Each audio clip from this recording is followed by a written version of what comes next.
Evening all, welcome to another Kingscrusher radio show. So we're going to carry on looking at the best of the 1940s. The first game is actually one of my favourite players actually, Rashid Nezhmetdinov. This is his game against Ermolin. Let's reduce that echo. This was played in Kazakhstan Championship of 1946. So Nezhmetdinov, did seem to be an amazingly tactical, ingenious player on many occasions, and many great players had great quotations around him. He got a lot of praise basically for his creative play. And this is a classic game of his. Actually, I don't want to spoil the result, but let's have a look at it. E4 from Nezhmetdinov.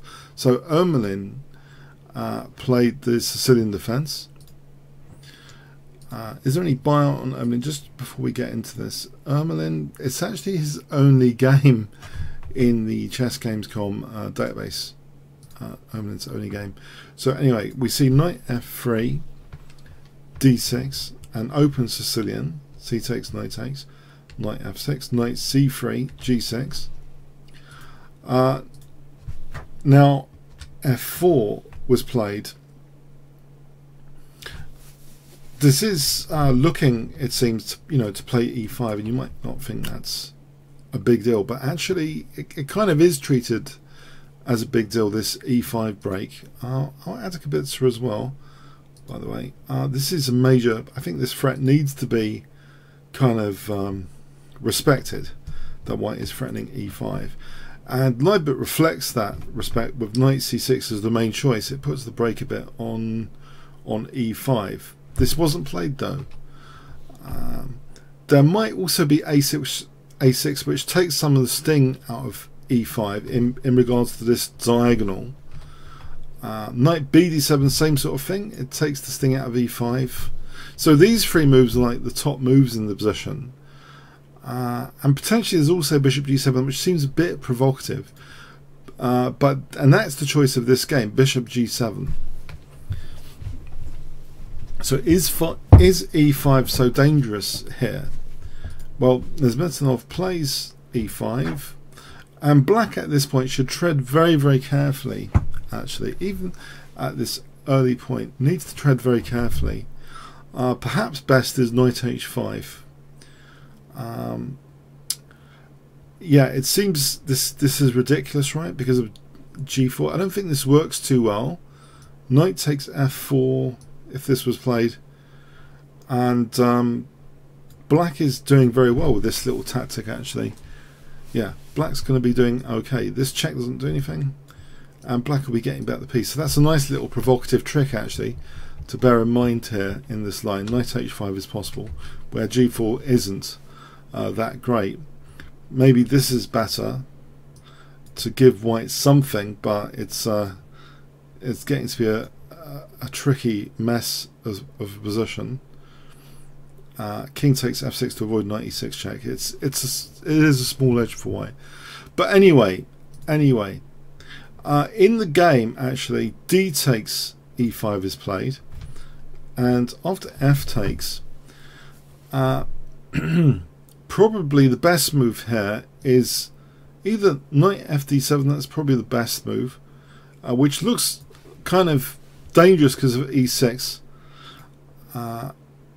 But maybe it's not end of the world because of knight e5 protecting f7, and this position, it's not technically too terrible. But maybe it didn't look great to Ermolin to play this, and actually he played knight d5.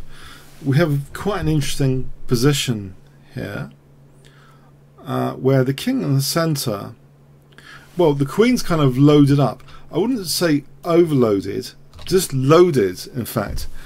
When we think about tactics, and an important aspect of tactics is piece overloading, I remember actually an opportunity I missed because if you don't see the loading effect, then you might not see the overloading. So it's a good step to see, is the queen overloaded here, and if so, what can we do to exploit this? The queen is kind of loaded, protecting d5.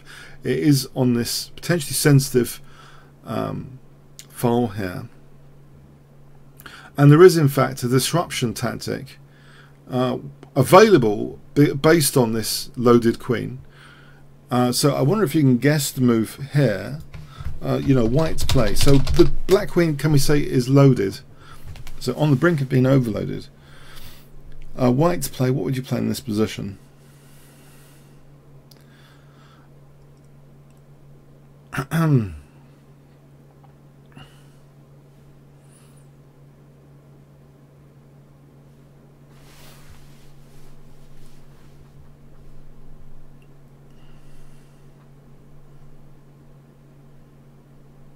Okay.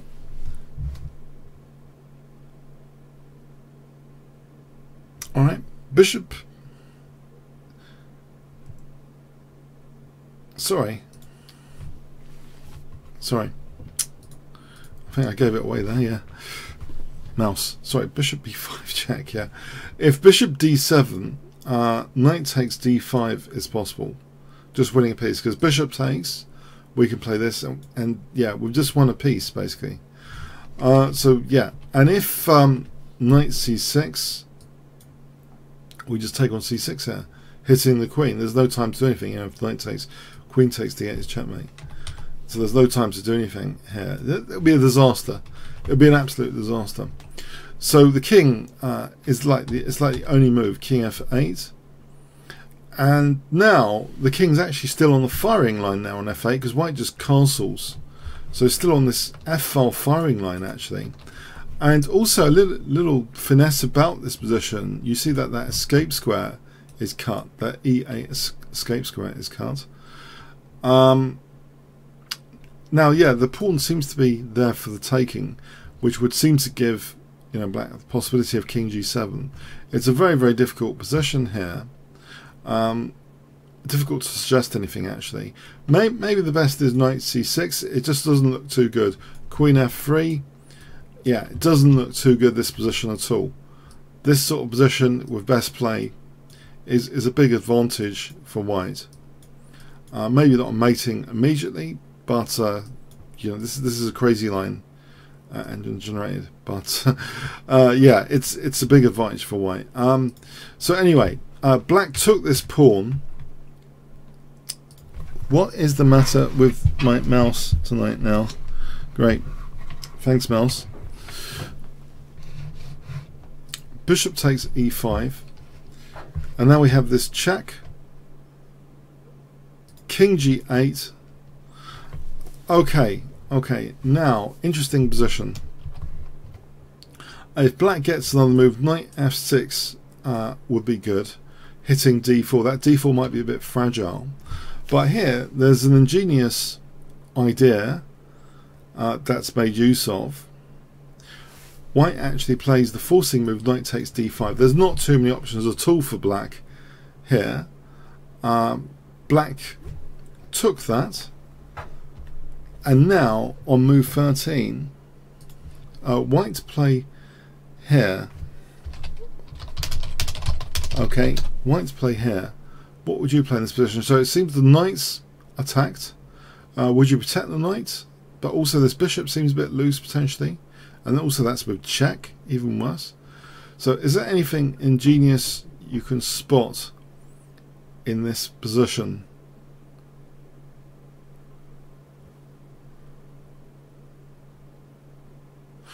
Okay, white's play here.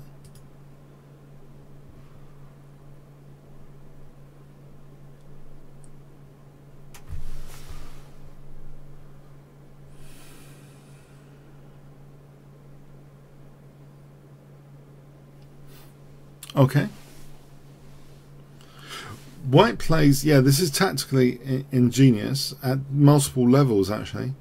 Knight f5 check. I say multiple levels. At one level, if queen takes, then we have knight takes e7 check, which isn't that hard, I guess, to calculate.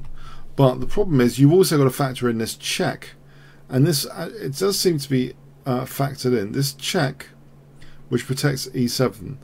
Now if the king, you know, did go to h1, then knight c6 and black might actually be okay. Black might actually be okay here.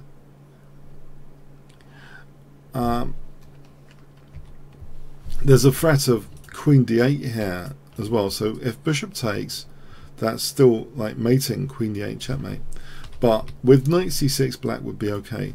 So this next move is also, I would say, part of the ingenuity of this whole thing. It seems that bishop, which is cutting across the escape squares, it gives the impression of playing a crucial role in this position for that mating net.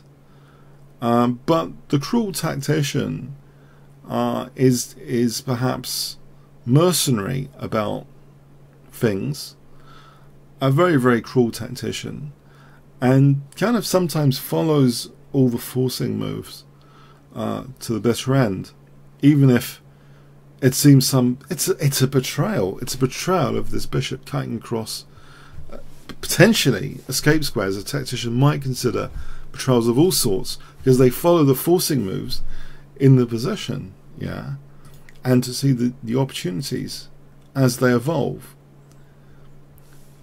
So yeah, so given what I've said, you know, king h1, it seems a bit lame. So white's play here, what would you play in this position?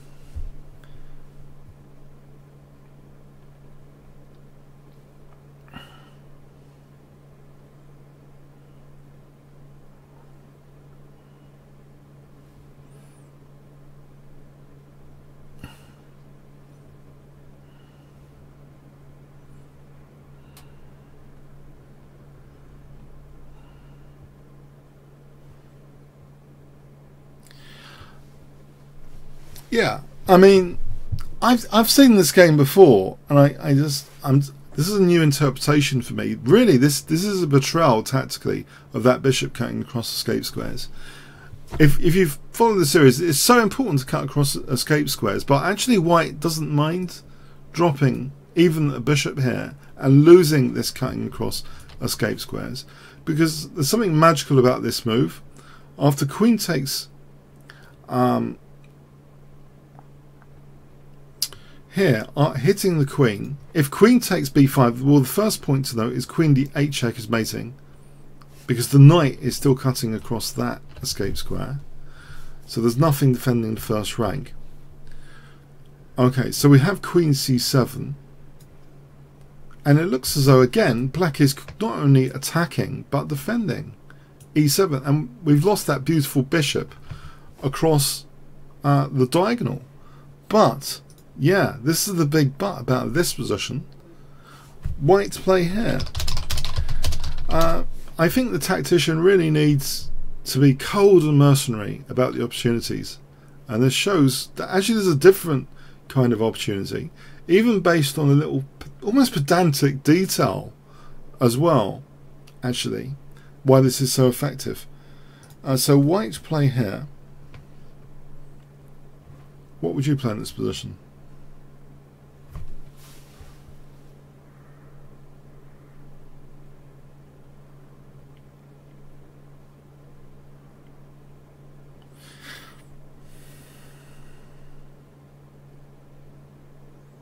Yeah, the bishop, although it has lost the escape squares, it has given this new upside, which didn't exist. The h6 square, the parking slot, has been taken away for the knight. I mean, the parking place for the knight. Check. And the funny thing about this position is this bishop is playing a crucial role, covering a potential escape square on e8. And in fact, it doesn't matter where the king goes here, it's mate the next move. Black has to resign. Either here or here, it's just mate. Yeah, it seems this cute little game played by Nezhmetdinov actually shows he's very, very open-minded about even what tactical players would consider their tactical trump cards to try and work on. He's kind of open-minded about the dynamic opportunities. So that's leading to this Very, very cute game. Basically, yeah. Black actually resigned after knight h6 check. So what do we learn about tactics? Because some people, believe, the most instructive games, according to John, they're the positional games, the positional themes. But actually, the tacticians, if you study them, especially like this sort of game, I think it encourages this kind of open-mindedness and yeah, betray your existing tactical, what you consider trump cards, because you might be able to swap them very quickly for other tactical trump cards, as he did. That parking space on h6 was just the new opportunity, which was perfectly exploited. But also the little tiny detail of this e8 is part of that mating net here. That poor king cannot go in this line to e8. It's checkmated here. Okay, so a very interesting little game there. So it just shows the amazing tactical precision of Nezhmetdinov, who also became later, known as Tao's trainer by many people. He helped him in the 1960 World Championship match. Okay, so the next game I'd like to show you, yeah, it's two players which are maybe less well known. Okay, this is Maczynski against Wilfred Henry Pratten, played in Portsmouth, 1948. Okay, so these two guys, interesting. Just to see if there's any games on them. Pratten's got only like 5 games at the Chess.com database. And Maczynski, this is his only game actually. Interesting. Anyway, so e4 from Maczynski. And now we have e5, knight f3. We could take this from black's perspective actually. Knight c6, bishop c4, bishop c5. Now when black plays bishop c5, that becomes Joko piano. Joko piano. So c3, and we have queen e7, white castles, d6, d4, bishop b6, b4, and black now in this position played bishop g4, and we have a4 threatening to trap this bishop potentially. And provision is made for that. a5, b5, knight d8. You might recognize this game from the Kingscrusher channel. I actually did check out this game recently, funny enough.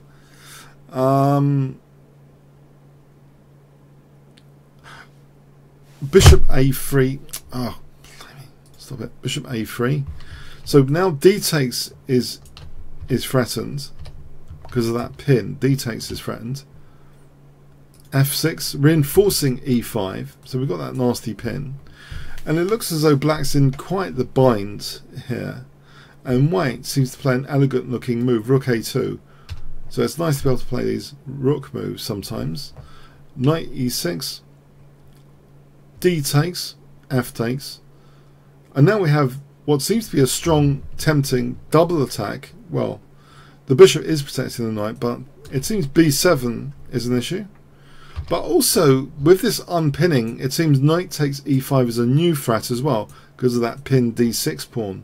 So there's two things to contend with, two threats to contend with. Knight takes e5 and queen takes b7 in this position. And black takes on f3. Now we have queen takes b7, and here is where it gets quite interesting, with the rook attacked. Now, yeah, what would you play here with black? So black to play here.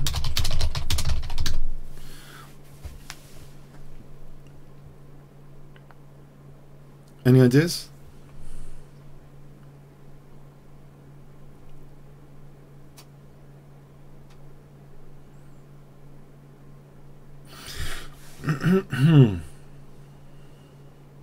Might not actually be technically the best move, but it can lead to a fantastic game though. So sometimes, yeah, not necessarily the best move leads to a fantastic game.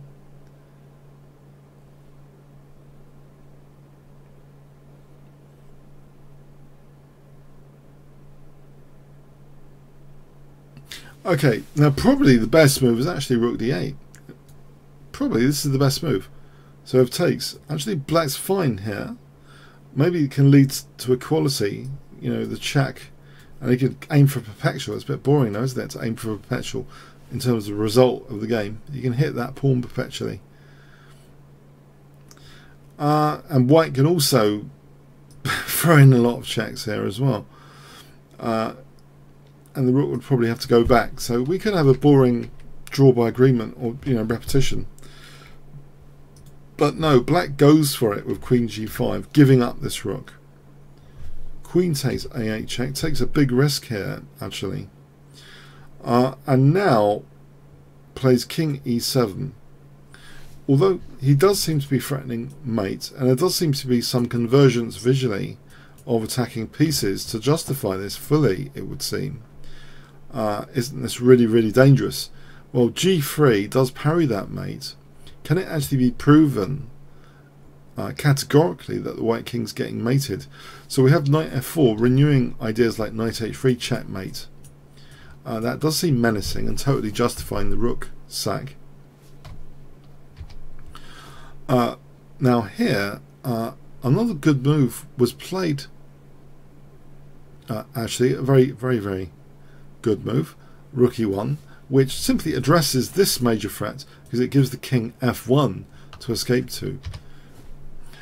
And remember, it's not just the act of taking this rook. This king isn't exactly in a big safety zone here, because white has also got a lot of pieces ready and waiting for that king, potentially. We have now a difficult position where black played queen h5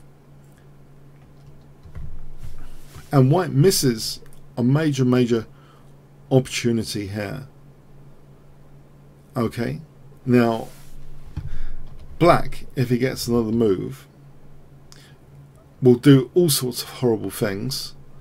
I mean, there's all sorts of horrible threats, clearly. One of them might not be queen h3, by the way, because of bishop f1. But this sort of thing to offer the other rook and then knight g4 looks dangerous.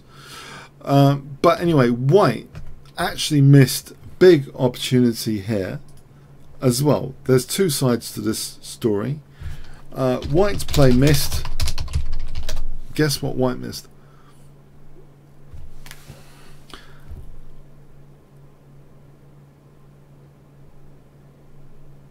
It does seem really dangerous for both kings, actually. To be fair, it's dangerous for both kings. I think to tell it any other way is not an objective account here. To say that it's just the white king in danger. Both kings are in danger. Yeah, there's a big forcing move in this position, which wasn't played. Bishop takes d6. It actually wrenches open this second rank, potentially. You know, if c takes, we've wrenched open this second rank. And even though it's only bishop and queen, it seems, this is actually quite dangerous after check. For example, here, queen takes b6 eliminates a major attacking piece. And the attack can carry on for white, you know, with the check, and then we've got this big pawn as well. Unless black is checkmating, you know, if check here, this is big trouble now. Say this position is big trouble. Check, you know, if the king goes back, we've got all sorts of things here. One key thing about this is h4 to stop any queen h3. And yeah, it's just big trouble. If the knight is repelled, that's it basically, you know. This is just going to be fantastic for white. The attack's gone. Without that bishop, the attack's gone. But anyway, thankfully for black, this whole bishop takes d6, the opportunity was missed. On king takes d6, that rook swings in, rook d2. And this is just mating in two moves, actually, the king. Because if king here, queen d8 is checkmate, and we have coordination of the bishop and queen. So yeah, that would be like checkmating in 2. So anyway, thankfully knight d2 from the black perspective was played, and now we have this idea of sacking the other rook, knight f6. And now we do have what seems to be a gigantic storm of pieces, all a bit angry around squares of the opponent's king. Okay, but if white gets on a turn, he would play queen takes g7 check. So things have to be, if these pieces actually are going to mean something, they need to mean something with tempo, it would seem here, given that white is still threatening things after munching that rook. Things proceed very rapidly here with forcing moves, funny enough. So, you know, black to play here. I wonder if you can guess. I'll give you like 500 points if you can guess this next move.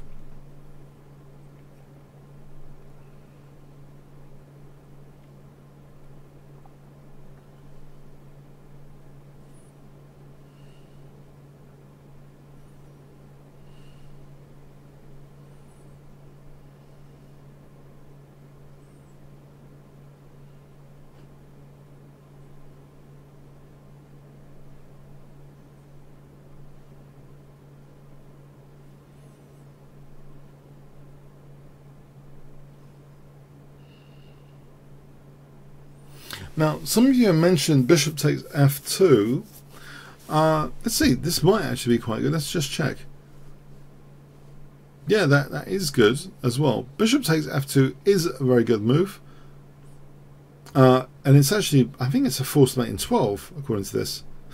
12! So yeah, you get some points for this. Like forced mate in 10 now? Queen takes g3 check. Queen h3 check. Queen h4 check, forced mate in 6, Queen h1 check, Knight g4 check, Queen g2 check, mate in 4 now, Queen h2 check, Queen f4 check, and Knight f6 checkmate. Just to recap, okay, so that Queen takes h2, Knight g2, King there. If King takes here, then there's quit mate in 2 with Knight takes check and Knight g4 checkmate. That's why in this position King f2, so we have Knight takes e1. Just to recap, Queen takes g3. This little dancing routine here with the Queen is fascinating. Yeah, bringing the King up the board. Yeah, so that's good. That's good, yeah. But there's an even more spectacular, and you could argue more accurate move, which is just a mate in 4. Let's bring this mate in 13 down to a mate in 4. Okay, let's do this efficiently. There's actually a mate in 4 here. Can you spot the mate in 4? Well done to those for bishop f2. But there's mate in 4.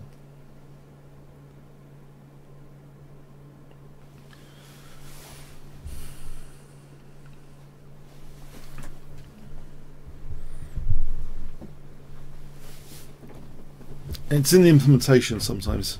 As Steve Jobs would say, it's in the craftsmanship. Better craftsmanship with a mate in 4.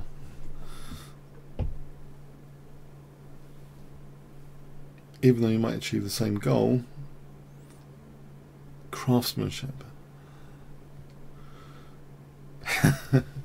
Alright, so Queen takes h2 check. Yeah, this is a forced giving up the Queen. Knight g4 check.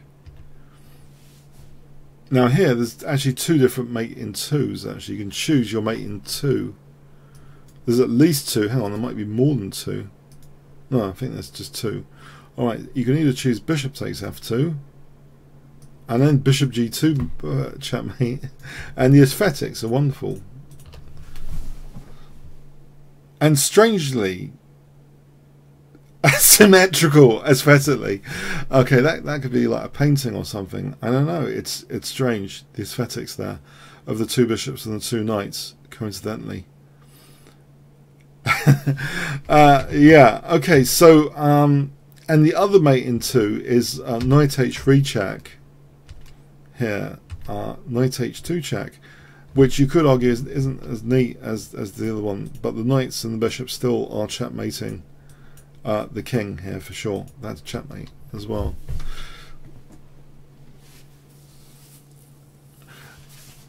So yeah, those are the two games I wanted to show you tonight from the best of the best from the 1940s.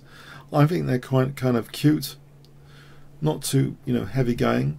I'm of the belief at the moment that you don't need to go through gigantic games to learn something. So I'm glad that one of them was very neat and short, and this one was kind of cute as well.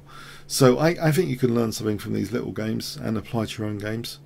So I hope you do that if you play Over the Board, coming up in the Over the Board season soon.